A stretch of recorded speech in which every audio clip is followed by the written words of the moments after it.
Hi everyone, this is Ginger Balch from In Sheep's Clothing in Torrington, welcoming you to another episode of Focus on Fiber. I bet if you were to clean out a closet or a few drawers that you would find some old sweaters that either no longer fit or are woefully out of style. Well, today's the day to do something with them, and it's not throwing them out or giving them away. One of my favorite things is to find old sweaters, throw them in the washing machine, in the dryer, shrink them up. Do all those mean, nasty things that you're not supposed to do to wool. And then when I do that, I make mittens. Or hats, or even pocketbooks. But right now, I'm enjoying making mittens. These mittens right here, they were made from literally 3 different wool sweaters. And what I did was I also lined them with polar fleece. So they're super warm and they're just so nice and cozy to wear. And also they're super easy. So if you're not into knitting or knitting mittens just isn't your thing, you can still have super nice warm wool mittens. So what I like to do is, here's an old wool sweater that I have, and this would just get thrown into the washing machine and then into the dryer. And then what I would do is I cut them up into pieces. So like this piece right here was a good sized sweater. It's now pretty teeny tiny. But what I did was I cut it.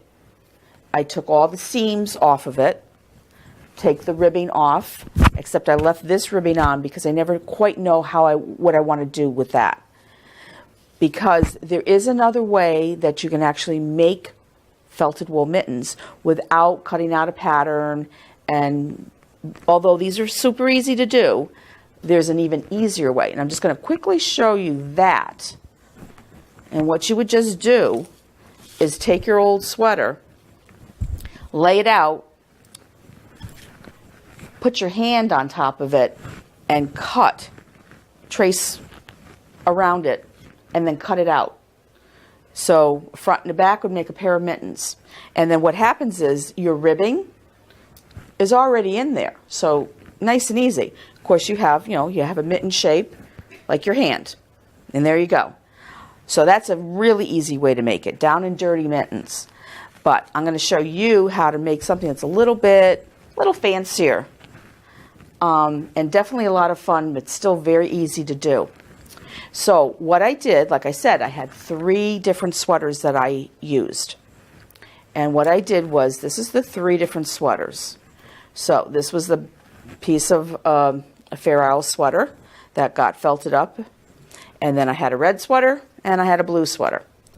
So what I did was I went on, some of you are on Pinterest, online.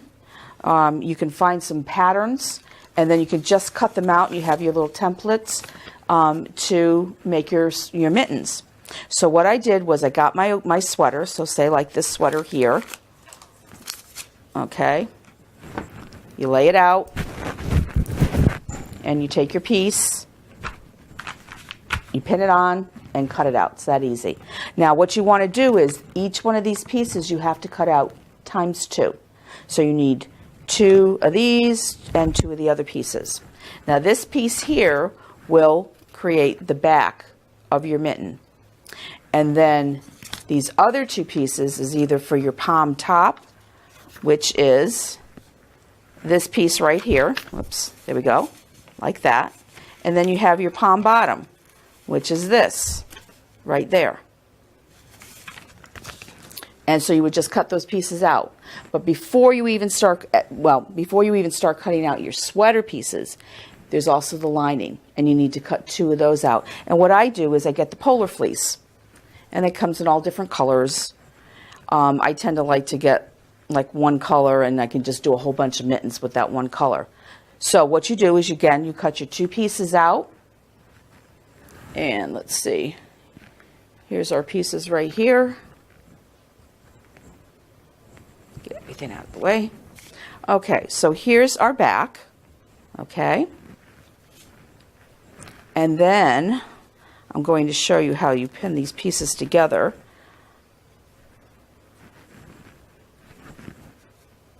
Okay, so you have your palm top and your palm bottom. And with the polar fleece, you don't have to worry about right and wrong side. There is no such thing. So we just put them together like this. We have our straight seam. And then I'm going to pin that seam like this. Go up around the thumb.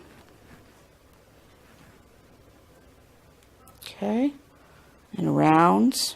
And you want to make sure that you have good sharp pins for this. And then you're going to go straight across and you'll end right here.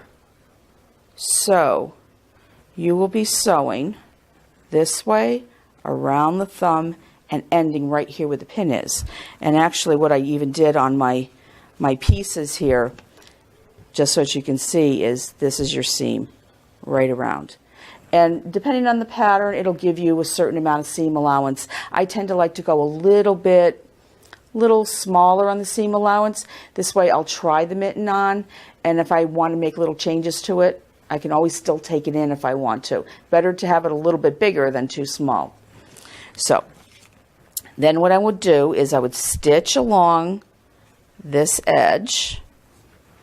Let me just put the pins there so you can see it. And all the way around the thumb. Okay, around this way. There you go. And then you will open it up. And then this part will go on top of your mitten back. And you will match your bottom up. You will go all the way around the top, pinning that. And all the way down this way, making sure that those match. And then once you've sewn it, what it's going to look like is this. There's your mitten. And then what you should do after that, after you've put it on, tried it on, make sure that it fits okay, is you want to trim your seams. Okay? And then when you go around the corner where the thumb is, you want to make sure that you clip around the corner there. It opens it up a little bit more, makes it a little more flexible. And then you're done. You're going to leave your lining inside out. Okay, so that's all set like that. Then when you go to do your actual mitten, what you want to do is, here's our pieces. So we've cut out our bottom thumb, our top thumb, or palm and thumb, and our back. Okay, but when you're sewing this, you want to make sure right sides together. So there's that. First, we have to do this piece. So we're going to do just like with our lining. We're going to pin these pieces together. Now, also, if you don't have a sewing machine handy, you can hand stitch this. It's not that big a deal.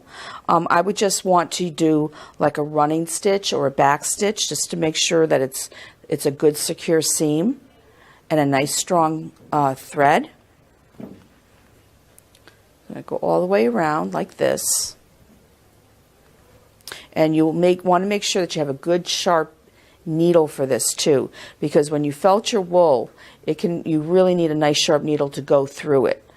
Even your pins. Okay, so right here, because I'm finding my T-pins are not exactly going through as easily as I'd like. So here we go, just like our lining. So we're going to stitch around here, stitch around our thumb, and end at this pin. And then what we'll do is take that, and again, right sides facing. We want to match up our bottom. We'll have to do the T-pins anyway. Okay, there we go.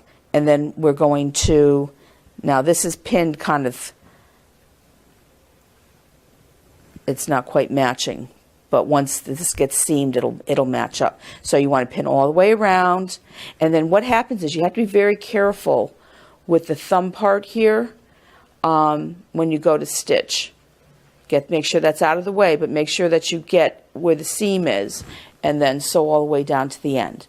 And then what you'll end up with is, let me turn this wrong side out here so you can see. There we go. So that is what it's going to look like. Our right side's facing on the inside.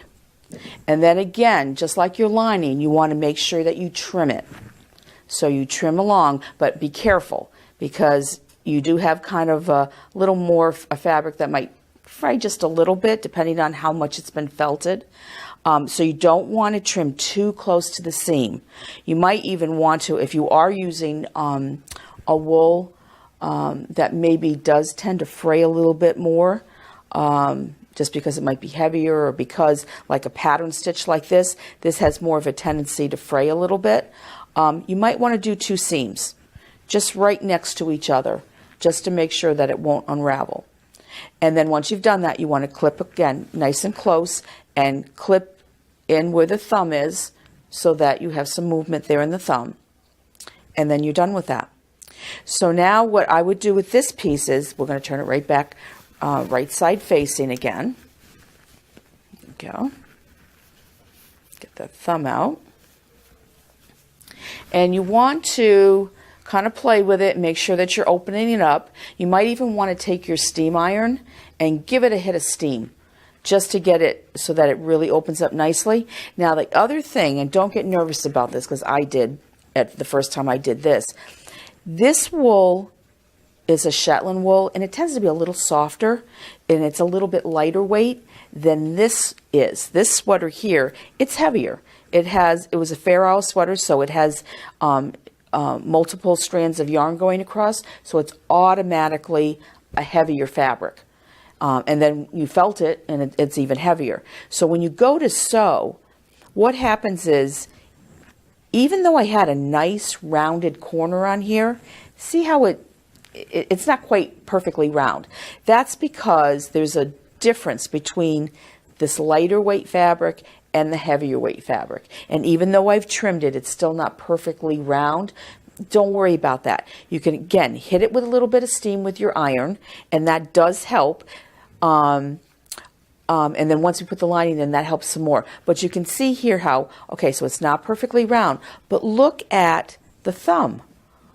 Look at how much rounder the thumb is. That's because both these sweaters were very similar weight and similar, I think they were both Shetland wool. But look at how nice and even that is. So it's not the sewing, it's the wool. But you can get around that, that's okay. So we've got that done. Now what we want to do is we want to put our lining inside the mitten. So we take our mitten lining, and this is actually the wrong one. This is the opposite side one. You can very easily get yourself turned around when you're doing your pieces, especially with the linings, because there is no right and wrong side as opposed to the mittens. So you really want to make sure as you're doing them that you lay them out and you have them placed and make sure that the other mitten, so that you can visually see that you have the right mitten and the left mitten and you're good to go. So anyway, so now what I'm going to do is I'll take the lining and put it on, okay, wrong side out, and I'm going to slide it inside the regular mitten. So I put it in, and then what I'm going to do is just kind of move my fingers around in there and kind of get everything moved around and fit in. Make sure that that thumb is all the way in and nice and flat. Because once we finish this mitten, there's no going back. It's done. If you even feel like maybe the mitten, the lining is maybe a little bulky inside, you might actually even want to take it out and, okay, maybe I can take a little bulk out of here. Now, you never want to do it too much because you don't want to have the mitten too tight. But I could, if I really wanted to, just take it in just a little bit. Because don't forget, though, when you take it in on this side, it's also taking it in on the other side. So it's twice as much as what you think. So just a little bit. Better to do a couple additional seams than one big one. So take it in a little bit if you feel like maybe the thumb needs to be taken in a little bit. so that it'll fit better and maybe not quite so bulky inside, go for it. This is your mitten. You want it to fit properly. So I'm going to put this in here. I mean, I'm happy with this one. I'm just letting you know, just in case you might need to do that. I did have to with one of my other mittens. Okay, so I'm making sure that's in there really good. Admire it a little bit. Yes, I really love this mitten. I think it looks terrific. All right, and then take it out. Now, there's my lining and my outside of the mitten, and I'm just going to match that up so that it lines up nice. Now, the only other thing that we have to do is to add the cuff to it. Now, the cuff on this mitten is sewn on in such a way that it will fold over the outside of the mitten. You could also, if you wanted to, make it so that the cuff goes out like this, but you would have to sew it in a little different fashion. Because you can see here my raw edges are facing on the outside, so I would have to do it the opposite way of the way I sewed it. But so today we're going to do it with the cuff folded up. So what we have to do is I took a piece of the ribbing of a sweater and I cut it, and now what I'm going to do is just stitch up the side here.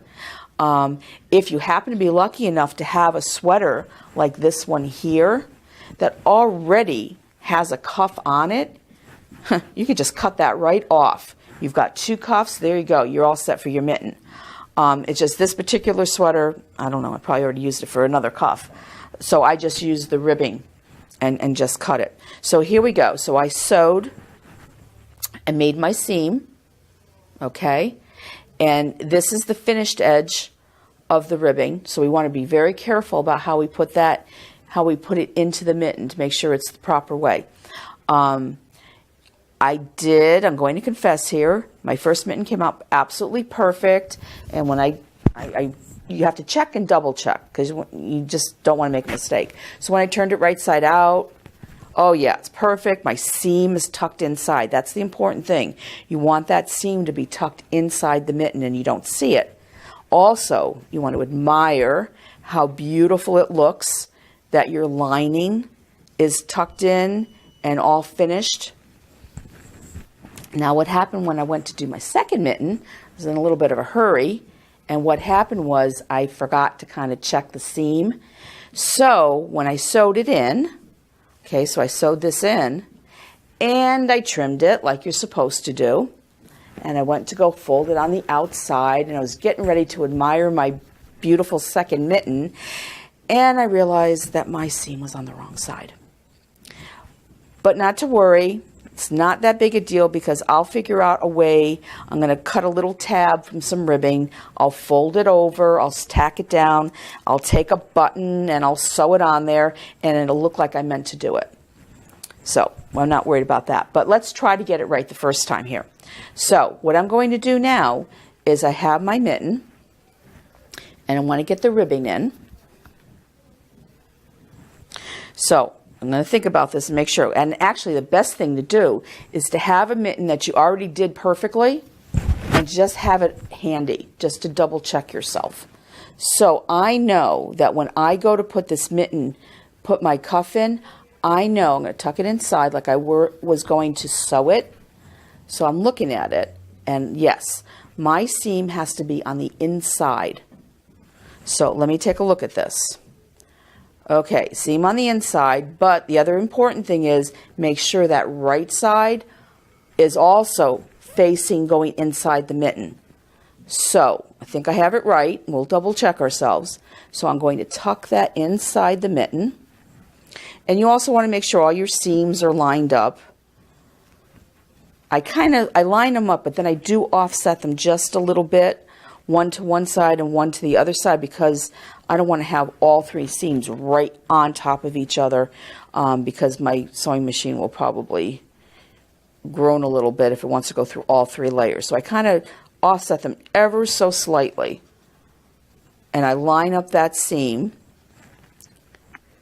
and double check. So I have my raw edge here on the outside, which is what I want, raw edge, and then the finished edge is on the inside, and there's my raw seam on the inside. There it is on the inside. I'm good to go. So now what I'm going to do is just pin that edge there, and then I'm going to give it a little bit of a stretch, and I'm going to pinch and do the other side.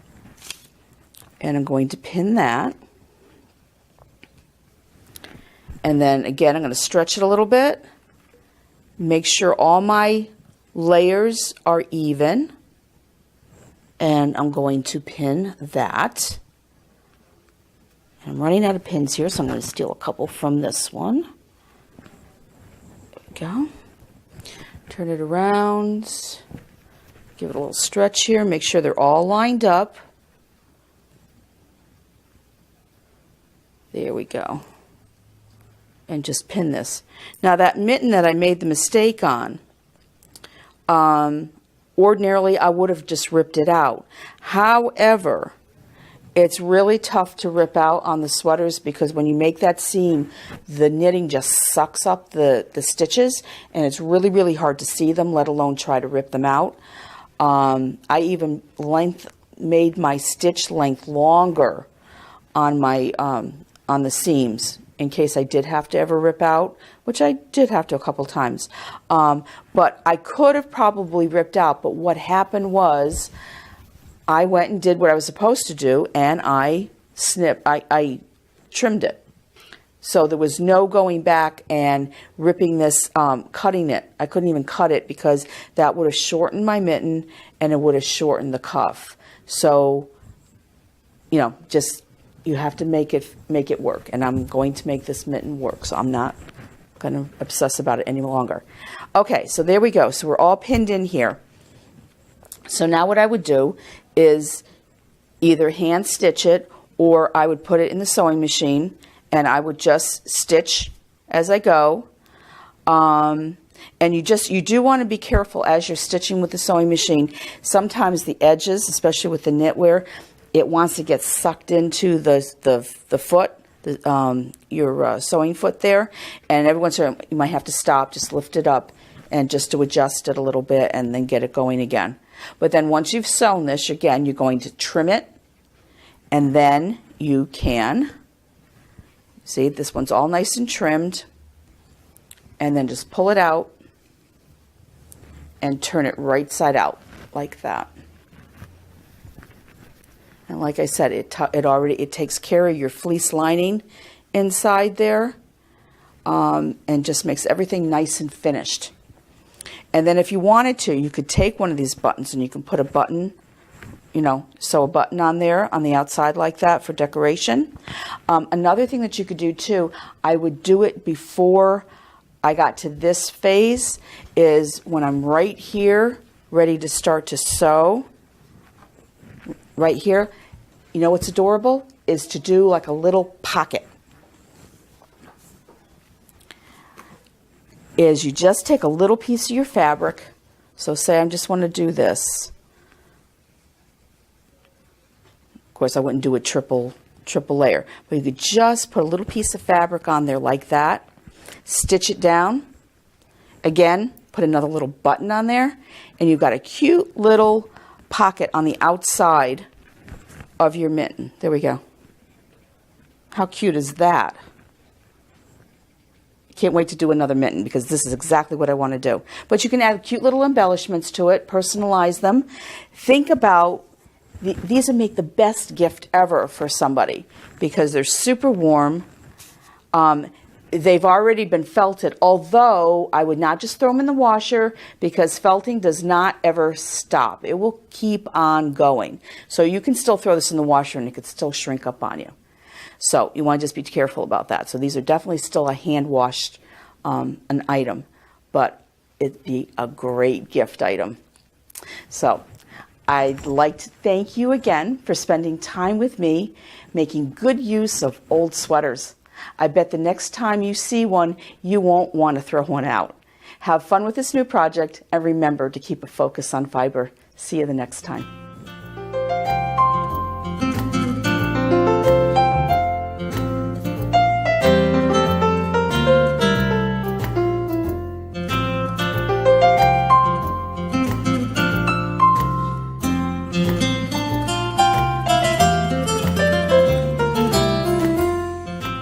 Funding for Simsbury Community Television is provided in part by contributions from viewers like you. Thank you.